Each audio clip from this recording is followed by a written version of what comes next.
Okay, so I think today is the 27th. Yeah. Not 2019, right? Okay, thank you for bringing me down to earth. Okay, so we're looking at problem 8 on page 197. And this is f of t equals cotangent t over e to t. I do not have anything against the quotient rule, but like you, I have my preferences. So I prefer this. You don't have to. But it's an easier situation in a way, changing it into a product. The derivative will be the same, nothing will change. So f prime of t would be cotangent prime is negative cosecant squared multiplied by e to negative t and plus cotangent t times I can't do this right now. I have to wait till the next section. So I have to keep it as a quotient because we haven't discussed the chain rule. I can't show this at this moment. I have to go back in half an hour. So we're going to finish this and we'll start the chain rule. So I can't do this right now. So I'm going to come back, leave some space because we're coming back. So for now, we're going to differentiate this as a quotient. We don't need to change it too much. No, because I have to explain why I'm differentiating e to negative t in the way I am going to differentiate it. I was just saying that switching from changing to a product rule to a quotient rule, we don't need to change it. It's still the same formula. We just turn the plus to a minus and change that e to negative t to a plus. Yes, because this will be e to negative t times negative 1, but I have to explain why that is. And I can't at this moment. So leave some room, I'll come back. So f of t equals cotangent t over e to t. We'll differentiate it as is. This is e to 2t because we squared the denominator. And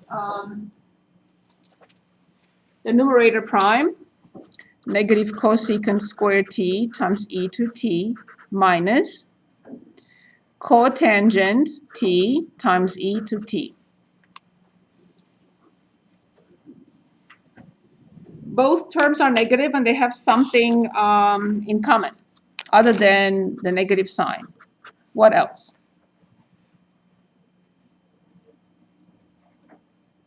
I missed the question, I'm sorry. They have something in common that I would like to pull out. Yes, e to t.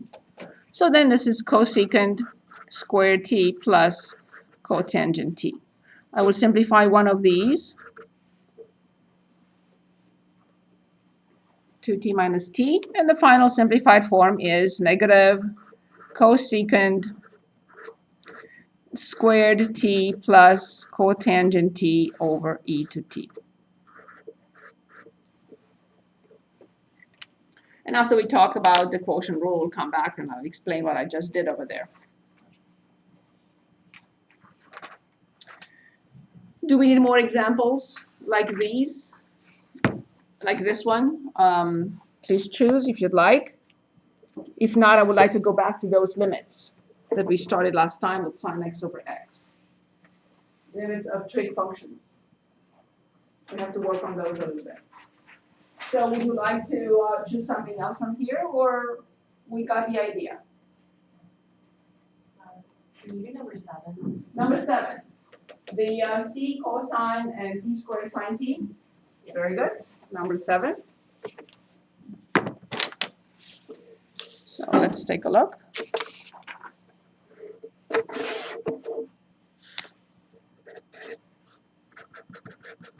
On 97, okay. So we have y equals c cosine t plus t squared sine t. Perfect. In calculus 1, we only deal with functions of one variable. You can say, what about this c? C is a constant. So although we're not specified here, it should have been f of t, but we can also have y, same thing. So t is the variable, t is the variable, t is the variable, c is a constant. So this first part will not be treated as a product rule because it's a constant times a function, but this is a product. And this is the first function, and this is the second function. Another notation, if you remember, I mentioned that. Dy divided by dt is the same thing with y prime and is the same thing with f prime of t. We will have to get used to this notation for a while when we talk about implicit differentiation. It's extremely valuable notation. Okay, so for now, I'm just going to write y prime.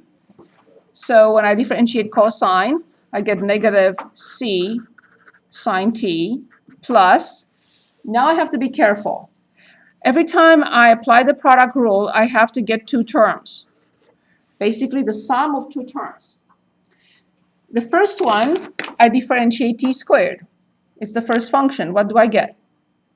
2t. Very good, 2t sine t. In the second part, I keep t squared unchanged, and I differentiate the second function, which is cosine t.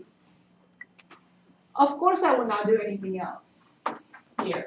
There's nothing else we can do. If you try to factor out from the first two terms, you're not going to simplify this function. It's done. It's done. It's carved in stone. And this is the derivative. Any questions? Any questions? So far. Okay, do we need more examples? Are we okay? Wait, is that the answer? I'm sorry? There's nothing else to do here? Fair enough. Wait, where did that negative come from? From the C? Because when we differentiate cosine, we get Oh, negative first. sign. That's okay. That's okay. I don't expect you to remember all these in one meeting, right? So that's fine. So when we differentiate cosine, we get negative sign. When we differentiate sine, we get positive cosine. Okay? Is this okay? We want to move on to limits, more limits? Yes? Do we need more more differentiation? Like this? We got the idea? Okay, so let's take a look at few limits now. Very important. We can't get away from limits. Don't even try. Just make them your best friend for now.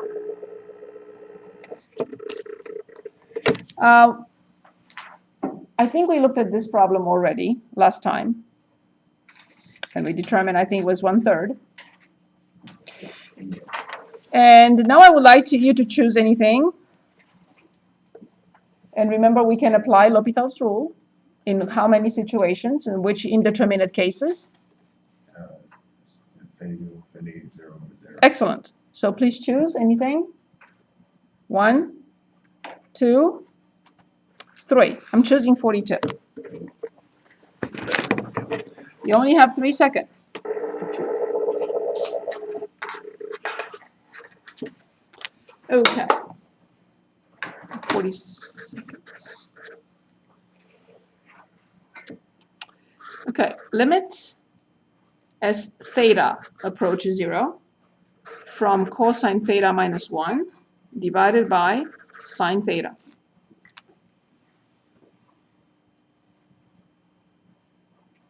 Okay, so please plug in and tell me what you get.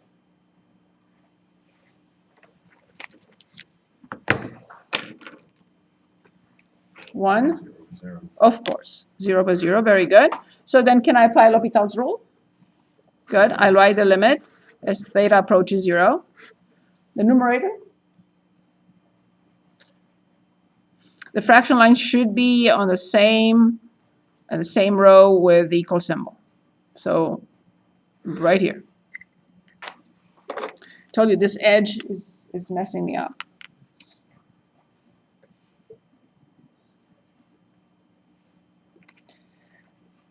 Okay, So everything, the limit, the fraction line, the equal symbol, everything should be on the same line. Good. Please differentiate the top. What do you get? Sign. Please differentiate the denominator. Very good. Let's plug in again. The numerator goes to Still be 0. the numerator, excellent, goes to 0. What about the denominator? Good. How much is 0 over 1? 0. That's it. Done.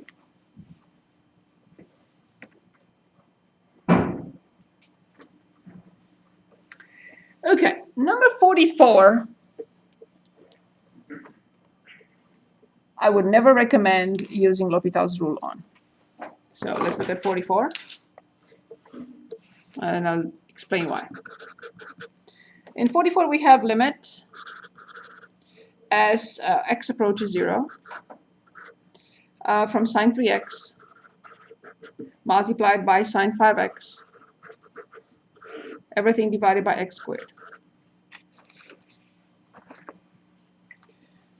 So what we have, what type of indeterminate case, or maybe it's 5, and we're done.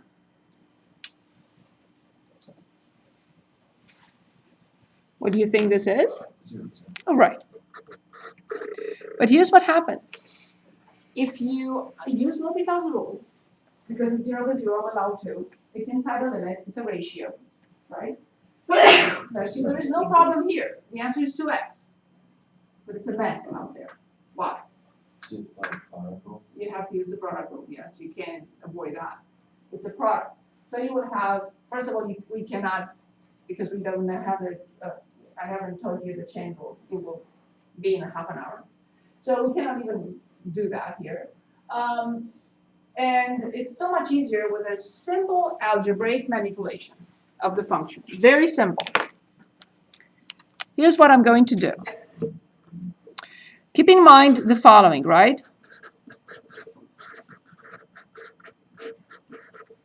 What is this answer? As long as all these pieces are identical? Right. So this is what I have in mind. And here's what I'm going to do with this function. And you'll tell me if this is legitimate.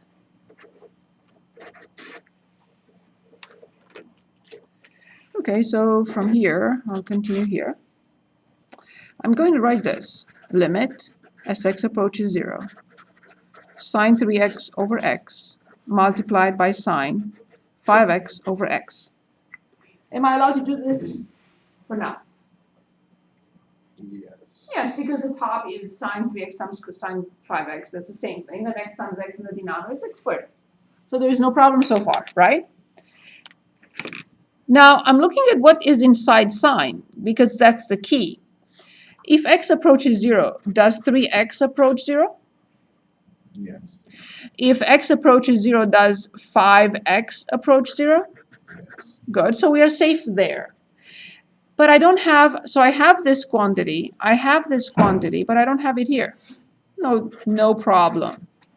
Multiplying the numerator and the denominator by 3 does not change anything. But it gives me what I need. The same procedure for the second piece. What do you think I'm going to do here? Multiply by 5. And divide by 5, because I cannot just multiply, right? So then I have everything I need. And now I want you to tell me where is this going, and I want you to tell me where is this going, and what is the answer? 1. Yes, indeed, 1 and 1, and the answer is? Oh, wait. Should have 15. Exactly. And the answer is 15. You understand that multiplying the top and the bottom by 3 is multiplying by 1. Multiplication by 1 doesn't change anything.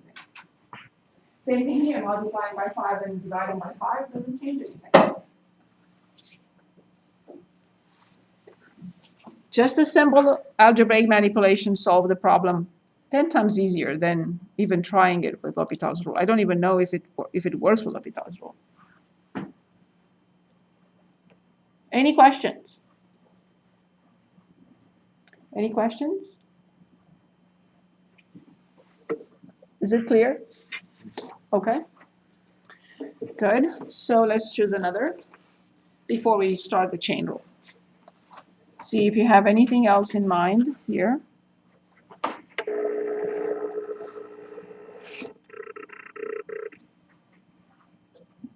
So we did 42, we did 44, we did 48. 43. 43 it is. Okay, 43.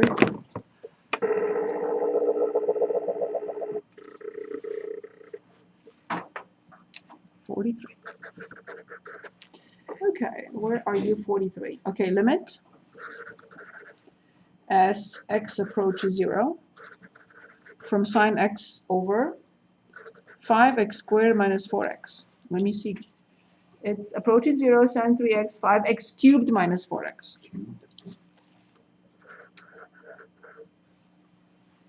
Good. First, we have to see what this is. Yes, it is 0 by 0. Look at it and tell me what you would do.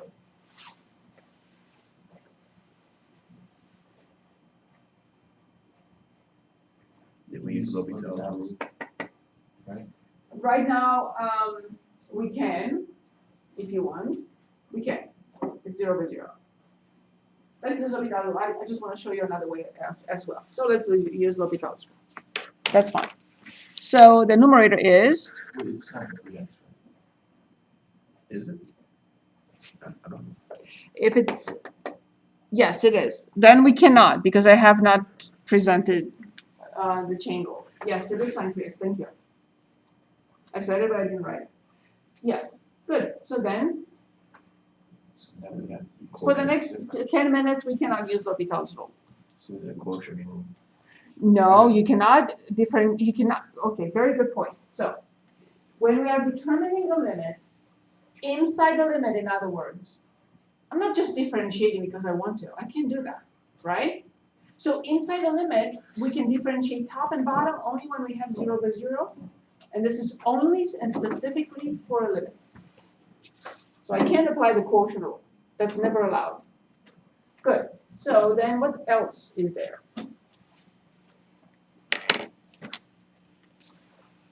Look at the denominator. What will you say? There's an X there. Yes, of course. So that's all I want you to say. Thank you. So this is sine 3x, x, 5x squared minus 4. Agreed so far? 5 minutes ago, 3 minutes ago, we applied a very simple algebraic manipulation. What do you think I'm going to do here?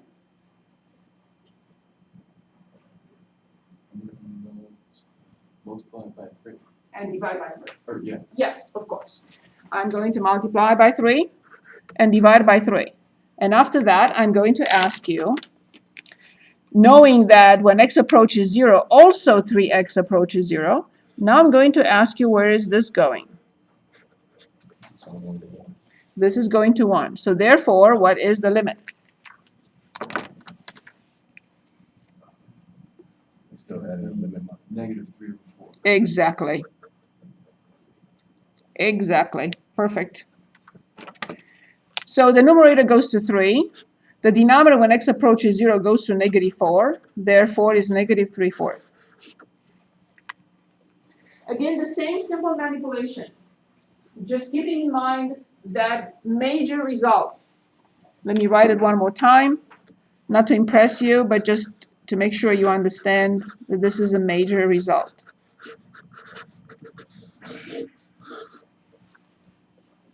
As long as all these three quantities are identical, the answer will always be 1. Okay, I think we're ready for the chain rule. Is that okay? And that is section 3.4. We can always go back to section 3.3 at any point. Do you think we need more? Okay. In 3.4, we're going to use a lot of what we studied, so it comes back. So 3.4, the chain rule.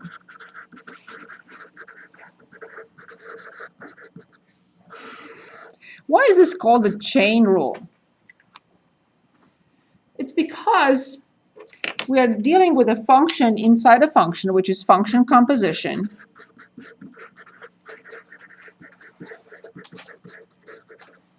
This is known as f comp g of x of course, is known as g comp f of x, etc., and so on and so forth. But we have at least one function inside another. That's called function composition. And we want to be able to differentiate something like this. We want to be able to find the derivative of a function that is a function of a function. So, by definition, can anyone refresh our memory on how we write this? F of, there is no derivative here. F of, Oh, G of X. very good. How do we call this and how do we call this? Outer function. Exactly. So this is the inner and this is the outer.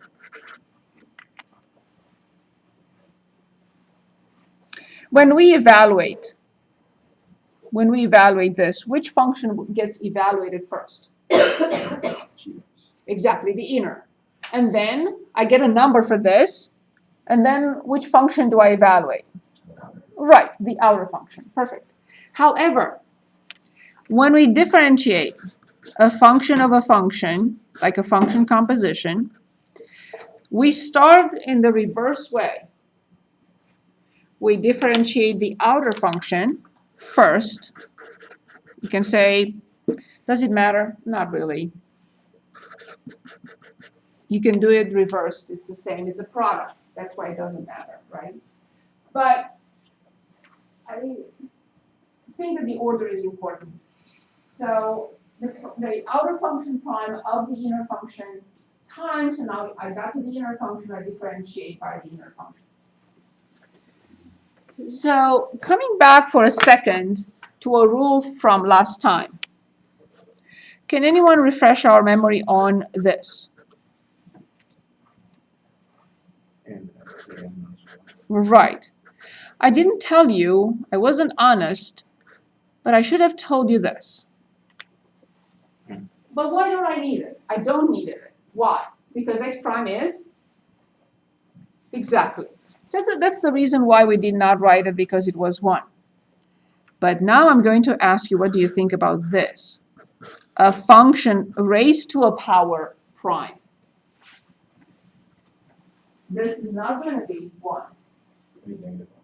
Or, wait, The what? function prime. It's going to be whatever prime. I don't have it. I didn't give you the function. I just said any function raised to a power. It could be tangent x. It could be anything. So what do you think about what we should write? And outer function.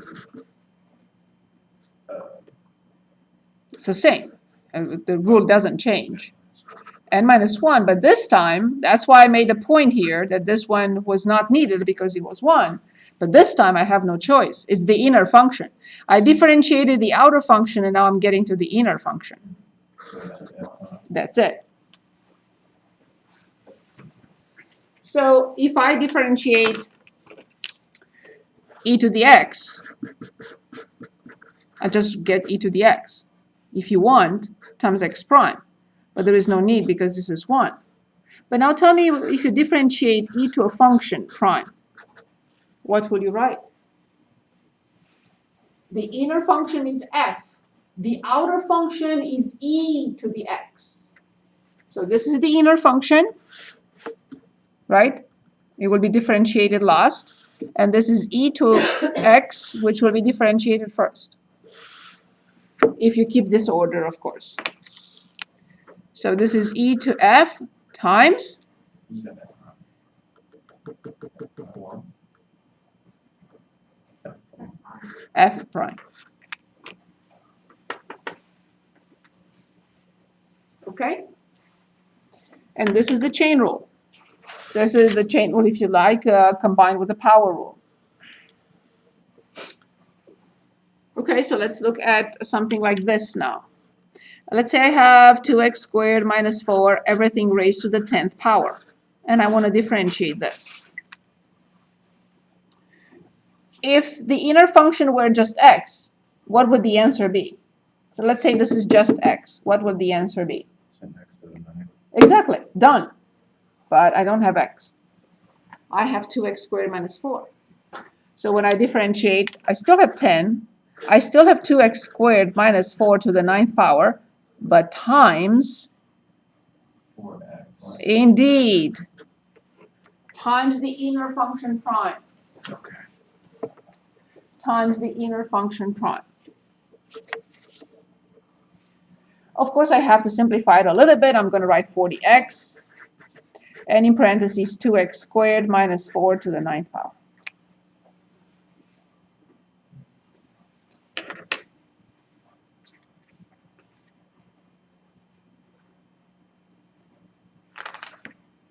Okay. So they do choose, your book does show the same order.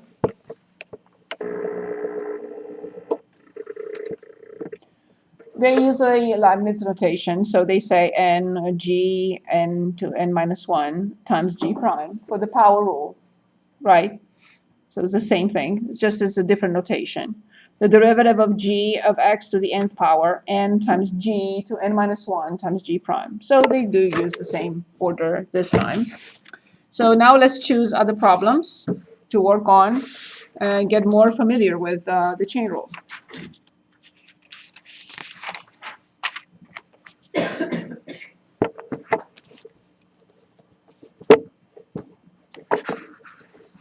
We are on page 205. Oh, come on.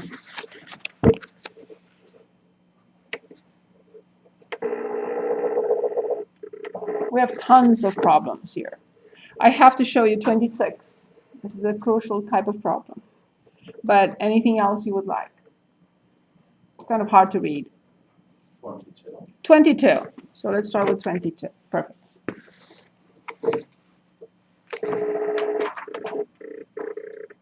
Okay. 22.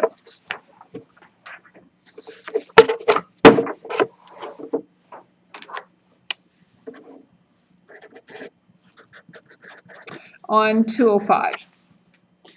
22. F of x equals the square root of x squared plus 1 divided by x squared plus 4.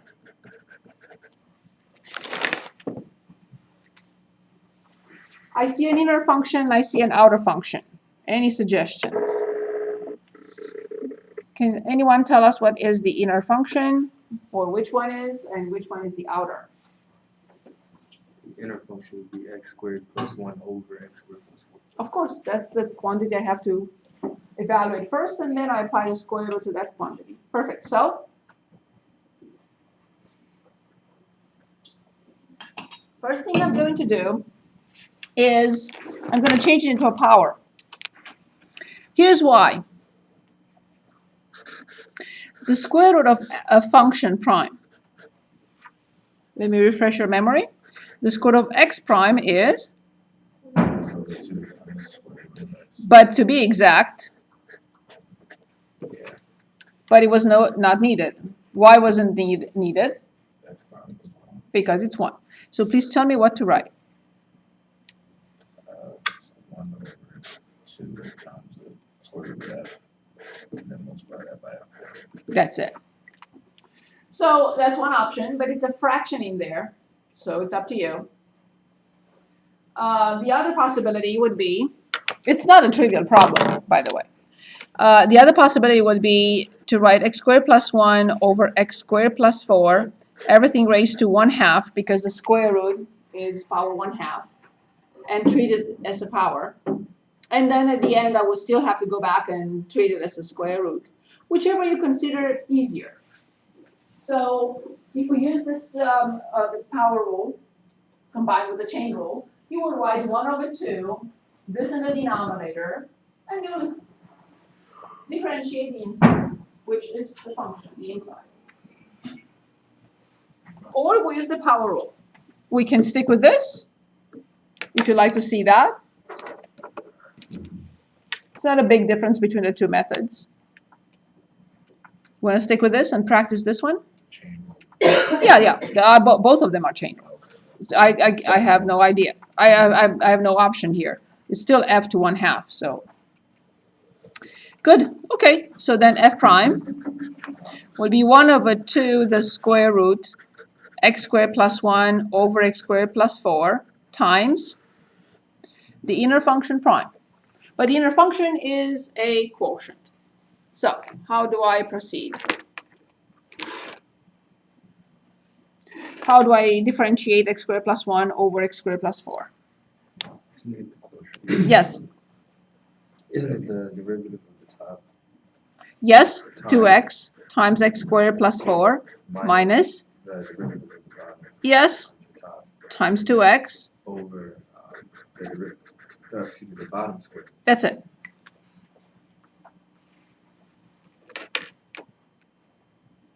Very good. Of course, I have to simplify. I'm going to flip this fraction. So I have 1/2 in front and the square root of x squared plus 4 over x squared plus 1, because I'm dividing 1 by it. I have x squared plus 4 in the denominator squared. And I refuse to distribute. I see those two terms have 2x in common, so I'm going to factor out 2x. Remember, in the back of your mind, you should always have two words, simplify and factor.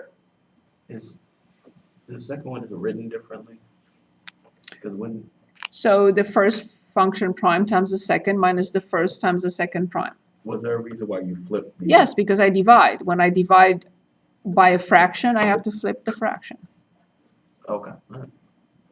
It's like, for example, if I have 1 divided by 2/3, the answer is 3/2. Okay. Is that better? Mhm. Does it answer your question? Yeah, because Perfect. I got a little confused when, Yeah, the numerator was still in the denominator. Yeah, it's 1 over. Yeah. So I have to flip it. 1 over a fraction is the multiplicative inverse. Good, so then we have x, I thought you were talking about the top, forgive me. So minus x squared minus 1, these two go away. So do these two. So then the final simplified form will be the square root of x squared plus 4 over x squared plus 1 times 3 over x squared plus 4 squared. 3x. 3x, because this is 4 minus 1, 3 times x over this. We prefer putting the radical behind this fraction. Why? Because sometimes we may make an error and extend the fraction line on top of it. So we really don't like to have a square root followed by anything else. So I'm going to write it like this. It's not a mistake it's not an error. Everything is fine if you leave it as is. But we prefer this. 3x at the top, x squared plus 4 squared in the denominator, and the square root following it. Okay, very good pick. We understand the procedure. Step by step, everything. Okay, are we ready to choose the next one? Or we move on to 26 or anything else?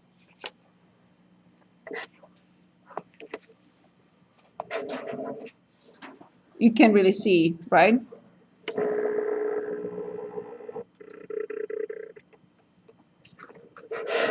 So I have to show 26. It's a very important type of function. It's a rational function. But of course, these here are slightly more complicated. Here's why. How many functions do I have here? 1, 2, right? 3, 4. The square root of x, the square root of x plus the square root of x. So the square root of x plus the square root of x, the square root, x plus the square root, and the square root.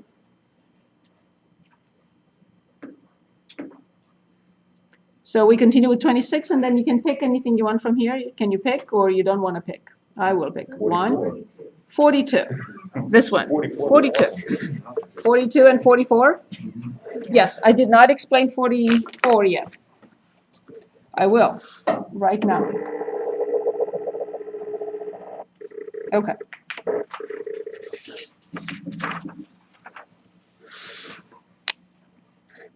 So let's start with 26. Oh, what if now, because it's the right time, what if we now go back here?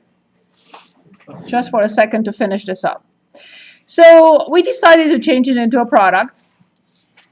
And by the product rule, I have to differentiate cotangent. I get negative cosecant squared times the second function plus the first function times the second function prime. So this is e to a function. It's not plain e to t. The function happens to be negative t. So e to a function. How do I differentiate e to a function? It would be e to the negative t times Negative t prime. Yes, which is? Exactly. Exactly. So then the e to negative t goes to the denominator. Both of them are negative. And this is cosecant squared t plus cotangent t. And that's exactly what we got a few seconds ago, a few minutes ago. We didn't have to factor. We didn't have to factor and then simplify because there was no need. Both had e to negative t in common. I pulled it out and it has to go to the denominator.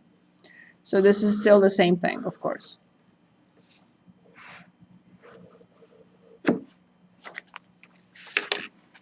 But after I wrote it, I said, oops, no, I can't do that just this moment.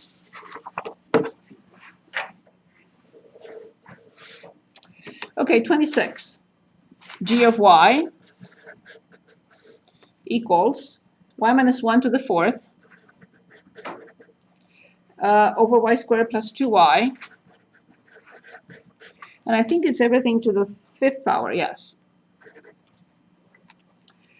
Sort of complicated simplifications in pre-calc are for this type of function. Finding the derivative and simplifying the derivative of a rational function. Well, I have no choice. The numerator is the first function. The denominator is the second function. So I have g prime of y. The denominator has to be y squared plus 2y raised to which power?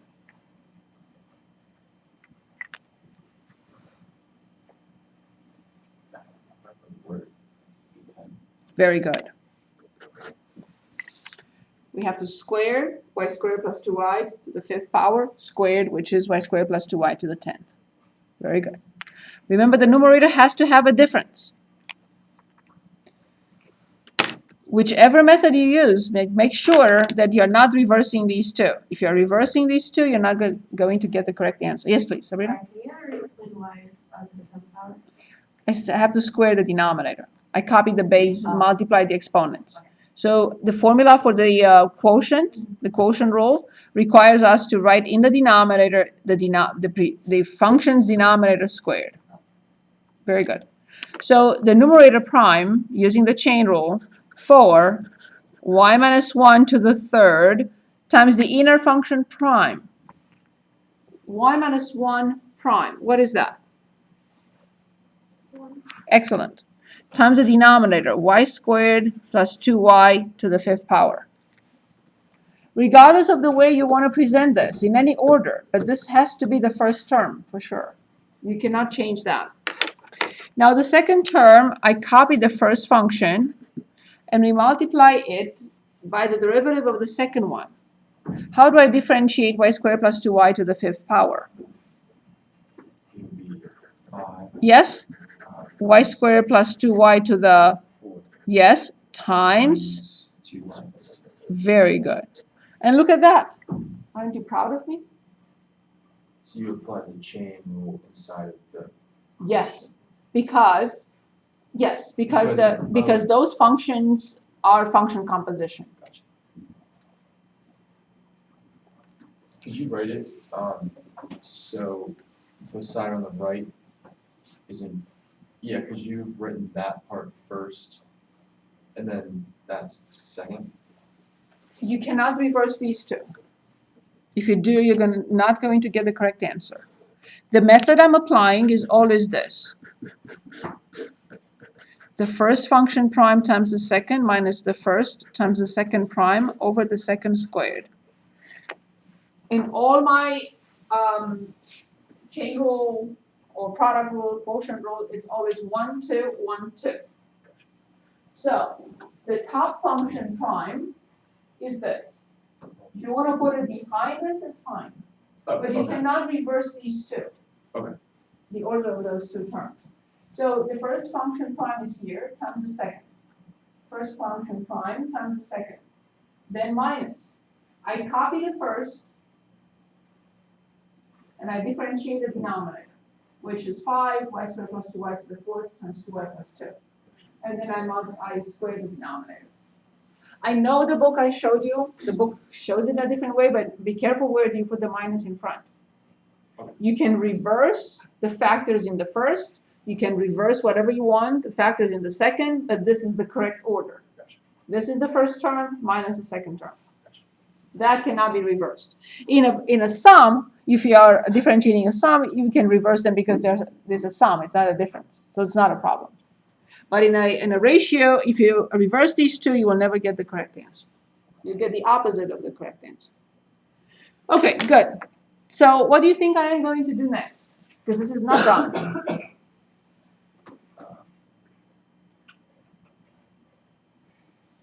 The two key words, which one? Yes, but before, in order to simplify, I have to. Oh, right. Exactly. Thank you. Very good. What will I factor in the numerator? How many terms do we see, first of all?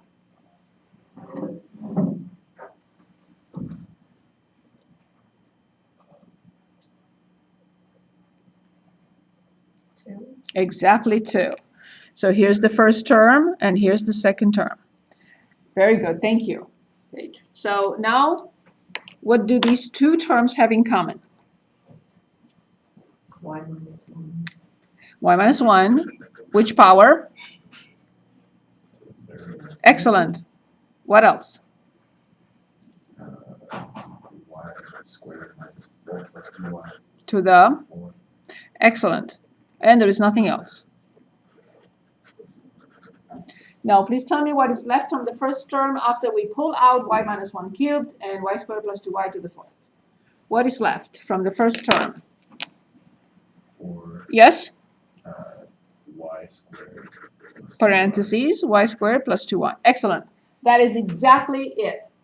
That's what is left from the first term after we pull out y minus 1 cubed and y squared plus 2y to the fourth. Excellent. Good. What is left from the second term?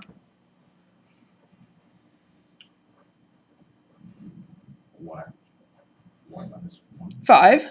Very good. Y minus 1. What else? 2y plus 2. That's it. 2y plus 2. That's it. Only now, and only now I can do this. Remove 4 factors of y squared plus 2y from the numerator and 4 factors of y squared plus 2y from the denominator.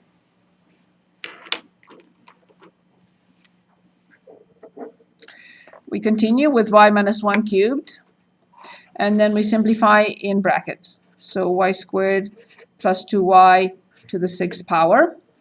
And now please tell me what we have in parentheses. We initially were in brackets. So 4y squared, agreed so far? Mhm. Plus, 8y. excellent. And now, careful here. This is what I would do. I will factor over the 2, and this is y minus 1 and y plus 1.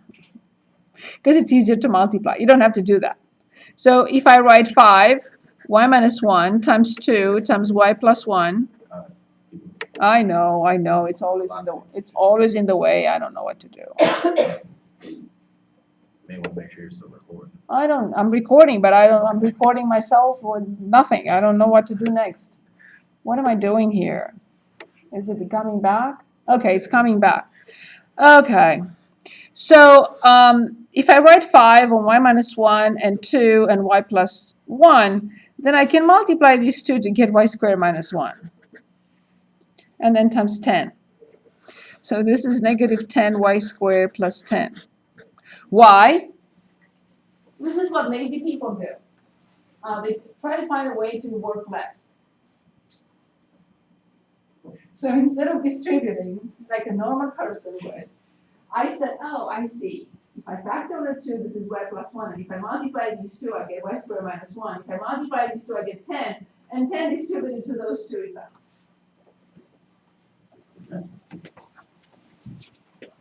But you understand that you don't have to do that. Yes, Mason, go ahead. So I pulled out the 2 from here. Yeah. And I wrote 2 times y plus 1. But when you multiply these two, this is the difference of squares. It's y squared minus 1. I got you. And then 5 times 2 is 10. 10 times y squared with minus in front, and 10 times negative 1 with minus in front. That's how lazy people do things. But is it clear what I did? Of course you don't have to do that.